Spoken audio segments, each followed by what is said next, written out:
เปิ้นก็เป็นนักรณรงค์เรื่องเรื่องงดเหล้านะแล้วก็เปิ้นจากอาเซียนปีนี้ตัวยในภาคเจ้าคณะสงฆ์ตั้งอำเภอแม่วางเพิ่นก็ได้พร้อมกับบรรดาประชาชนอำเภอแม่วางนะ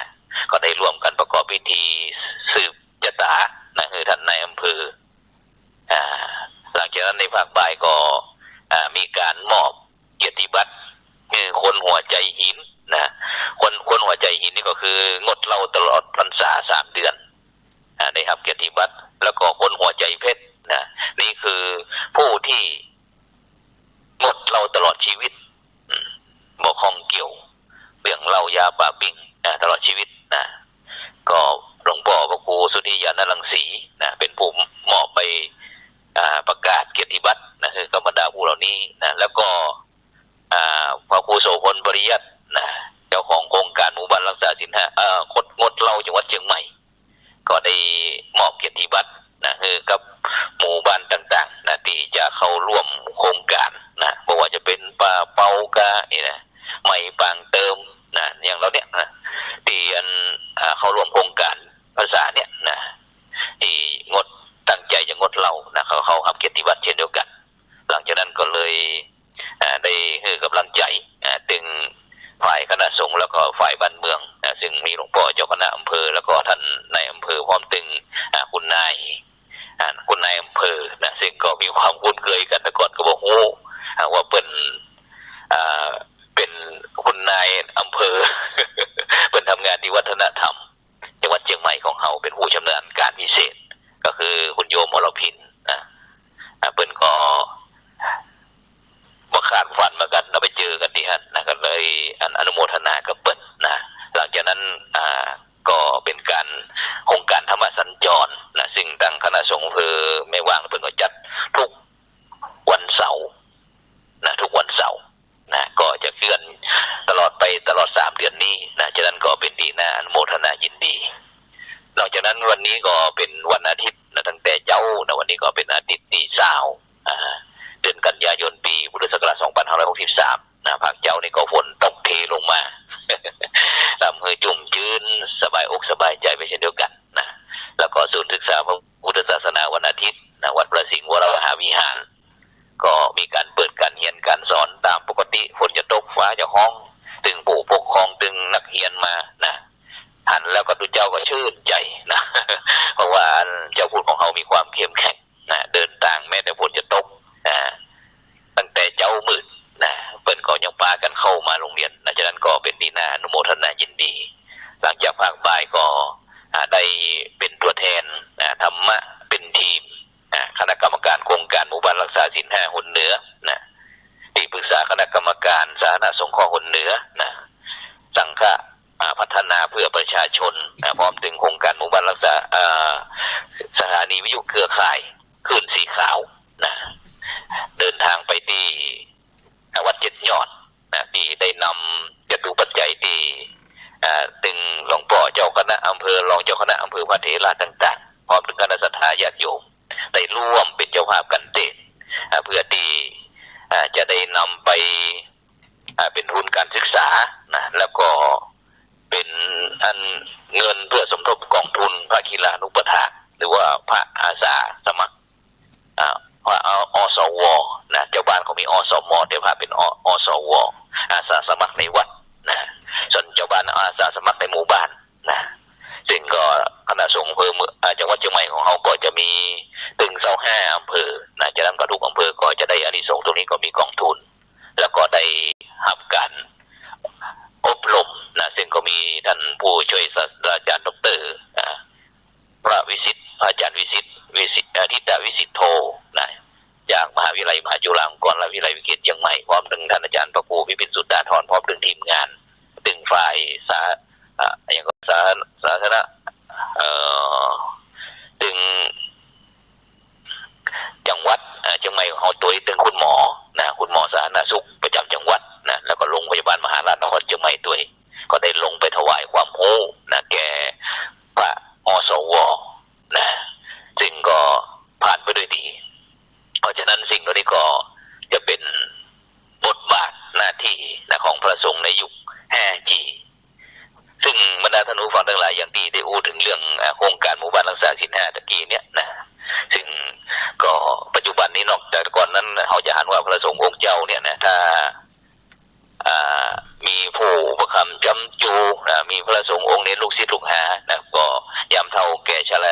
มากก็มีผู้ที่ดูแลในความเป็นอยู่ดีเนี่ยแต่บางลูกบางท่านที่บ่มีนี่นะก็จะเป็นเหมือนกับเป็นอนาถาบรรดาท่านผู้ฟังทั้งหลายนะบางครั้งก็ยังเป็นสิทธาลาเพศไปก็มีนะไปฮือลูกฮือหลานฮือคณะญาติพี่น้องได้ดูแลนะฉะนั้นก็เป็นที่น่าสังเวชนะฉะนั้นก็ในการที่กฎหมายไทยของเฮานะมีธรรมนูญสุขภาพขึ้นมานะซึ่งก็เป็นหน้าที่ที่ฝ่ายรัฐบาลจะต้องจัดการงบสนับสนุนนะคือพระสงฆ์องค์เนรได้รับสิทธิในการรักษาต่างๆนี้ก็ทำให้มีการอบรมพระอาสาสมัครในวัดคืนนี้ขึ้นมาฉะนั้นก็ต้องขอบคุณอนุโมทนากับทุกท่านนะที่ได้ร่วมกับรายการธรรมะเป็นทีมคณะกรรมการโครงการหมู่บ้านรักษาศีล5คนเหนือนะคณะกรรมการสาธารณสุขคนเหนือนะภาคีลานุปถากจังหวัดเชียงใหม่พร้อมถึงขึ้นสีขาวตึกเขียข่ายโดยเฉพาะขึ้น 104.50 เมกะเฮิรตซ์ของเฮาก็ได้ทำการถ่ายทอดนะถึง2 วันนะซึ่งธรรมะเป็นทีมตึงไลฟ์สดนี่ก็ได้เกี่ยวตั้งขึ้น 104.50 เมกะเฮิรตซ์ของเฮานี่ก็ได้ถ่ายทอดไปทั่วโลกเช่นเดียวกันฉะนั้นก็ต้องขอบคุณอนุโมทนากับท่านอาจารย์พระครูสมุวิศวัตรวรกิจโจนะผู้อำนวยการสถานีวิทยุพร้อมตึงเกียร์ข่ายท่านอาจารย์ดร.นาทีวิทย์นะที่อยู่ที่กรุงเทพนะวัดประยูรวงศาวาสนะกรุงเทพมหานครนะก็ใจสติมญาตินะเกี่ยวกับสถานีวิทยุของเฮาทำการถ่ายทอดไปทั่วโลกนะซึ่งก็มีผู้ชมกำลังนักขึ้นกว่าวันนะฉะนั้นก็บรรดาท่านผู้ฟังก็สามารถที่ต้องการที่จะดูไลฟ์สดผ่านมือถือนะก็พิมพ์คำว่าธรรมะเป็นทีมเข้าไปนะกดไลค์กดแชร์Subscribe นะเผยแผ่ธรรมะได้ถึงบุญได้ถึงกุศลต่างๆนะแล้วก็อยู่ที่ไหนเขาก็สามารถที่จะติดตามในการรายการสดได้นะซึ่งก็ถือว่าเป็นการเผยแผ่ธรรมะรุ่นมาใหม่นะโดยเฉพาะอยู่ที่ไหนประชาชนอยู่ไหนนะทุกเจ้าก็อยู่ที่นั่นนะประชาชนสุขทุกเจ้าก็สุขประชาชนทุกข์ชาวบ้านก็ทุกข์นะฉะนั้นจัตวานี้ได้อู้ถึงเรื่องว่าก็มีบางคนบางจำพวกนะที่พยายามที่จะกีดกันนะกันระหว่างพระกับชาวบ้านเนี่ยคือห้องออกห่างกันนะบางคนก็บอกว่าพระสงฆ์องค์เจ้าจะต้องอยู่อย่างนั้นอย่างนี้นะยังกระทำตัวนี่เป็นศาสดาไปอย่างเองนะแต่ละห้องก็คือแค่พุทธบริษัทนะผู้บริษัทในจำนวนกลุ่มหนึ่งก็คือตั้งแต่ภิกษุภิกษุณีอุบาสกอุบาสิกาต่างๆฉะนั้นเป็นต้นก็เลยทำให้โดยเฉพาะในสังคมปัจจุบันเนี่ยบรรดาท่านผู้ฟังทั้งหลายยุค 5G นะก็เลยโดยเฉพาะต่างคนก็อาจจะบ่ใครฟังกรรมพระสงฆ์ของเจ้าละส่วนมากก็จะไปฟังกรรมสั่งศาลซึ่งศาลก็คือผู้ชนคนธรรมดาเนี่ยแต่ได้รับการแต่งตั้งขึ้นมาว่าเป็นนั้นเป็นนี้สมมุติว่าเป็นผู้ที่เป็นตาจังเป็นคนที่มีความยุติธรรมแต่นั้นก็เป็นเพียงแต่สมมุตินะสร้างไว้จนนะแต่ความเป็นจริงแล้วจะเป็นยังไงก็ตามนะซึ่งก็ตรงนี้เขาก็โดยเฉพาะผู้ที่ได้รับผลกระทบก็จะรู้เองนะฉะนั้นก็ต้องขอบคุณอนุโมทนากับผู้ที่มีส่วนร่วมทุกฝ่ายนะเพราะว่าแต่ละท่านแต่ละคนนั้นก็ต้องการที่บอกว่าจะเป็นบ้านวัดราชการโรงเรียนต่างๆนะที่มีหน้าที่ในการที่จะบำบัดทุกข์บำรุงสุขประชาชนทุกผู้ทุกคนให้มีความสุขตามอัตภาพนะซึ่งเจ้าบ้านนั้นเป็นอาจจะดูแลเรื่องสุขภาพภายนอกส่วนพระสงฆ์องค์เจ้านั้นก็ดูแลสุขภาพภายในก็คือเรื่องจิตเรื่องใจเพราะฉะนั้นวันนี้ก็เลยได้ทายท่านหลายคนก็คงจะติดตามเกี่ยวกับการเทศน์มหาชาติชาดกนานาชาติเย็ดเชียงนะซึ่งบรรดาท่านผู้ฟังทั้งหลายนะในก็หลายท่านหลายคนก็บอกว่าฟังแล้วมันบอกให้เข้าใจพระอาจารย์ เพราะว่ามันเป็นทำนองนี่เนาะซึ่งโดยเฉพาะก็มีเป็นพนมเน้นน้อยได้เทศน์กันบอกว่าจะเป็นตั้งแต่เจียงลุงนะ12 บรรณามนะเจียงลุงเจียงตุงนี่ก็ฉานเจียงทองนี่ก็ลาวนะเจียงแสนก็เจียงไฮเจียงคำก็พะเยานะเจียงไหนครับนั่นเจียงใหม่เนาะเจียงของเจียงคำเจียงม่วนนะแล้วก็มาเจียงใหม่ของเฮานะซึ่งก็ส่วนมากก็จะเป็นพระนิสิตของเฮานะดึงต่างชาติของบ้านไกลเรียนเคียงของถึงคนไทยของนั่นเตะกันไปก็ซึ่งก็เอาก็ฟังด้วย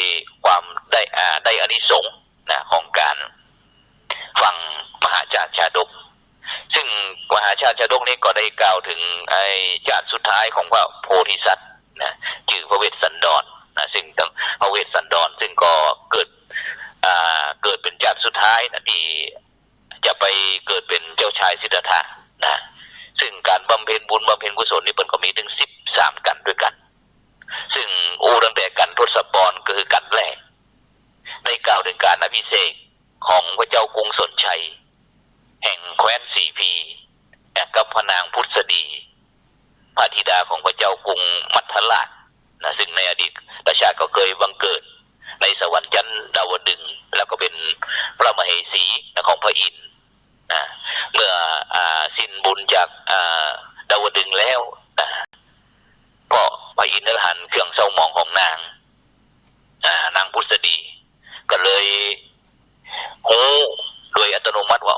นางจะต้องจุติลงไปเกิดในเมืองมนุษย์ละนะฉะนั้นก็เลยกับนางพุทธดีนะพุทธดีบอกว่าก่อนที่นางจะลงไปจุติจากสวรรค์เนี่ยไปเกิดโลกมนุษย์เนี่ยอยากจะได้อย่างพ่องนะซึ่งนางก็ได้ขอพร10ประการแล้วก็สุดท้ายก็ขอให้ได้เป็นพุทธมารดาก็คือแม่ของพระพุทธผู้ที่จะเกิดมาเป็นพระพุทธเจ้านะซึ่งก็สมปรารถนานะซึ่งข้อคิดประจำกันทศพรนี่ก็คือต้องกระทำความดีอย่างเสมอต้นเสมอปลายนี่คือกันทศพรกันที่1ส่วนกันที่2นั้นก็เป็นห้องว่ากันหิมปานนะซึ่งกันหิมปานนี่ก็กล่าวถึงการประสูติของพระเวสสันดรพระราชโอรสของพระนางพุทธดีพระเจ้ากรุงสนชัยโดยวันเดียวกันนั้นก็มีดึงจ้างเผือกนะชื่อว่าปัจจัยนาคได้ถือกำเนิดที่ลงจ้างตนในพระราชวังนะพระเวสสันดรก็ได้หลังจากนั้นพระเวสสันดรก็ได้อภิเษกสมรสนะกับนางมัตสีแล้วก็มีพระราชโอรสนามว่าชาลีนะกับพระธิดานามว่ากันหานะแล้วก็หลังจากนั้นก็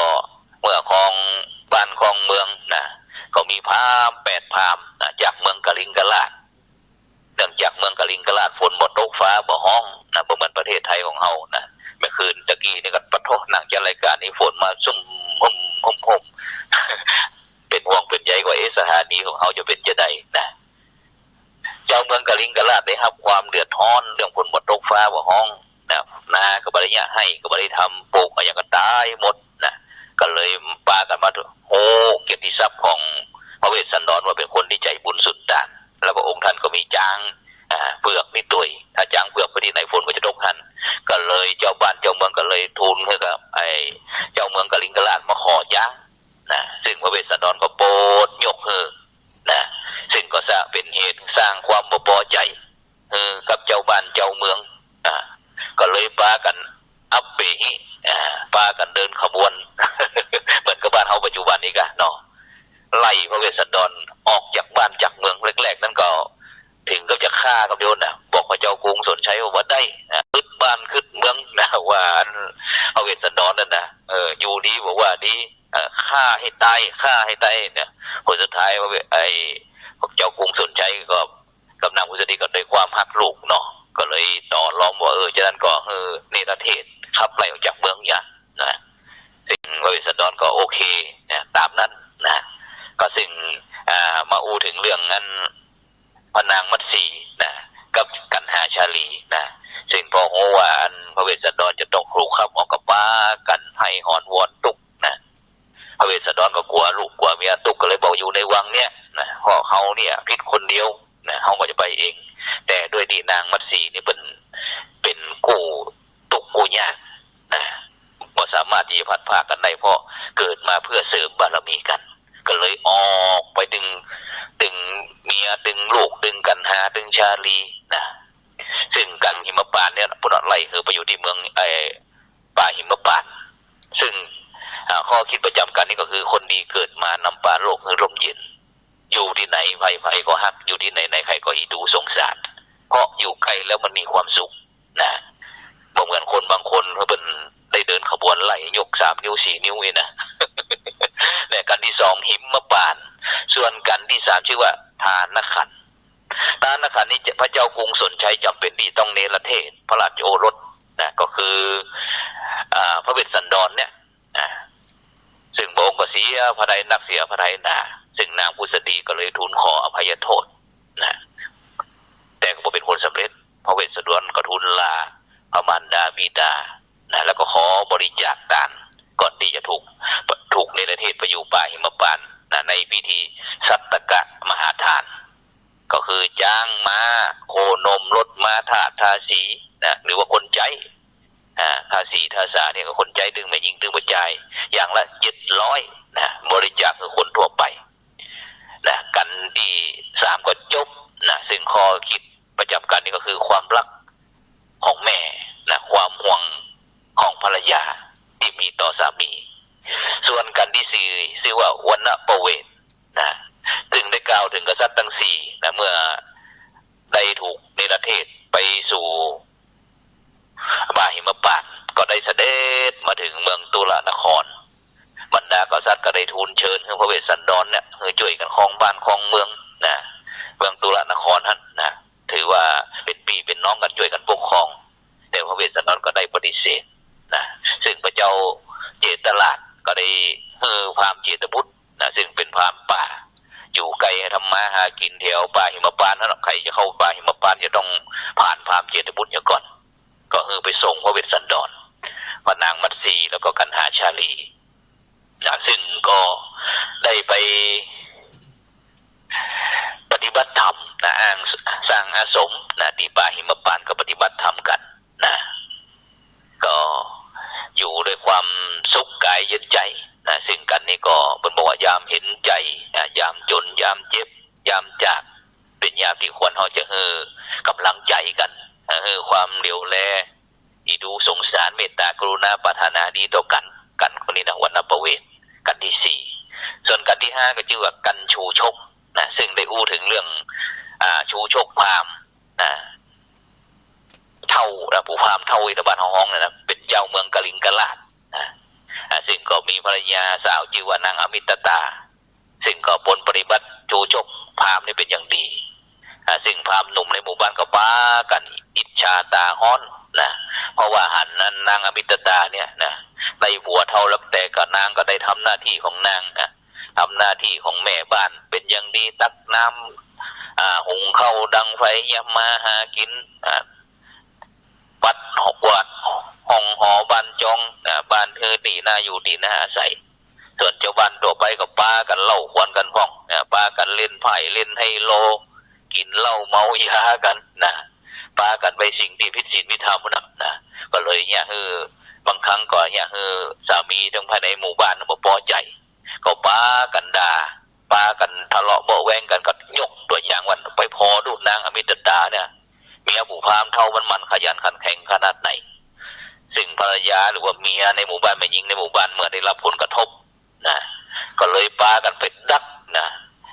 ด่าน้ำที่นางอมิตตาจะไปดักน้ำนะป้ากันด่านะป้ากันว่านะผลสุดท้ายถึงขนาดว่าป้ากันปุ๊บป้ากันตีนะนางอมิตตาก็บ่ไหวแล้วนี่ บ่ไปละทีนี้บ่ไปตักน้ำบ่ไปออกจากนอกบ้านละนะให้หอนวอนตุกเมื่อผู้พราหมณ์เท่ามาพบเมียเหมือนนางอมิตตาว่าโอ้เป็นจะได้ก็ถึงมาสีหน้าอย่างมาเศร้าหมองจะได้บ่มีความสุขแล้วก่อนอย่างมีความสุขนางอมิตตาก็เลยฟังว่าโอ้เจ้าไปบ่ได้ออกไปนอกบ้านก็เจอแต่แม่ย่าแม่ยิงแม่บ้านต่างๆนี่เปิ้นป้ากันด่าป้ากันว่าป้ากันปุ๊บป้ากันตีนะฉะนั้นข้าเจ้าก็จะบ่อยู่ละจะอยู่กับหอลาผู้พราหมณ์มาอยู่กับพ่อกับแม่ผู้นอกบ้านนี้เมืองนี้บ่อยู่ละนะผู้พราหมณ์ก็ขอแล้วขออีกนะว่าบ่เป็นอย่างต่อไป